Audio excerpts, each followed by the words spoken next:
بقى للصنف التاني وهو النوتوسيل شراب.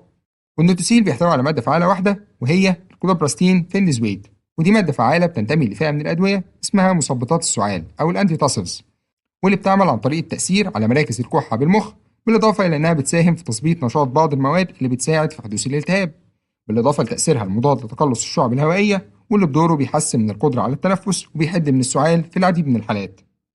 طيب إيه هي دواء استعمال النوتوسيل شراب أو بنوصفه لمين تحديدا؟ النوتوسيل بيستعمل لعلاج السعال أو الكحة الناشفة الناتجة عن أمراض الجهاز التنفسي الحادة أو المزمنة، أو أي حالة من الحالات المسببة للسعال. وخد بالك إنه لا يوصف لعلاج الكحة المصحوبة ببلغم إطلاقا.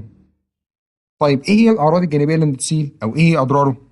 النوتوسيل ممكن يسبب بعض الآثار الجانبية غير المرغوبة زي الدوار والدوخة، الشعور بالنعاس خلال فترات اليوم، اضطرابات في الجهاز الهضمي، الشعور بالغثيان أو القيء، الصداع، وممكن يسبب جفاف في الفم، بالإضافة إلى أنه ممكن يسبب طفح جلدي في حالة وجود حساسية للمواد الفعالة، وكمان سرعة في ضربات القلب، ولكن دي من الآثار الجانبية القليلة جدا أو النادرة.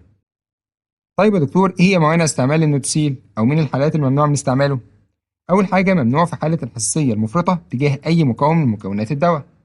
كمان ممنوع في الأطفال أقل من عمر السنتين، بالإضافة إلى أنه ممنوع في حالات الحمل أو الرضاعة الطبيعية.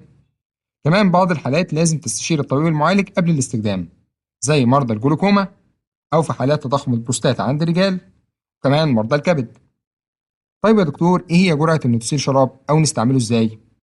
الجرعة بالنسبة للكبار أو البالغين بتكون 5 مللي 3 مرات في اليوم، أما الجرعة للأطفال من عمر سنتين حتى عمر 4 سنين بتكون 2 مللي مرتين يوميا، أما من عمر 4 سنين حتى عمر 7 سنين بتكون 3 مللي مرتين يوميا، ومن عمر 7 سنين حتى عمر 15 سنة فبياخدوا 5 مللي مرتين يوميا.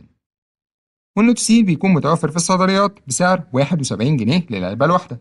والنوتوسيل يعتبر ليه بديل واحد بنفس المواد الفعالة وهو السيداتوس، وده يعتبر أرخص منه شوية في الثمن.